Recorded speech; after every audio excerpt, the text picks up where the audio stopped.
Lorsqu'Émir poussa pour la première fois la grille de la chapelle royale, il découvrit un accès direct au parc et jardin du château de Versailles. Nous sommes en août 1963.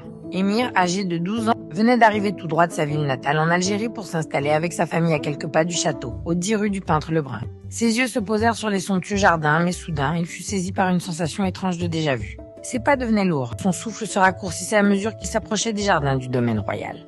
Cette sensation inexplicable s'accompagnait d'une profonde familiarité avec les lieux. Émir avait l'impression d'être chez lui.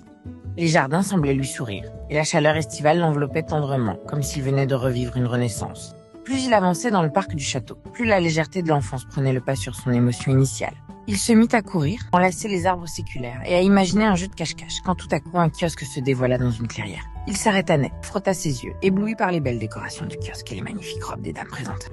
Celles-ci écoutaient avec entrain la musique d'un orchestre de chambre. Les musiciens vêtus de dorures et de velours portaient des chaussures à talons, des bas et des perruques élégantes. Émir, un sourire aux lèvres, se tenait fièrement devant eux. Les rayons du soleil brillaient sur le kiosque et des voix lointaines se mêlaient à la mélodie, parvenant clairement à ses oreilles. Puis, une lumière intense et électrisante surgit de nulle part. Tout à coup, tout se figea autour de lui, ne laissant derrière qu'une clairière vide.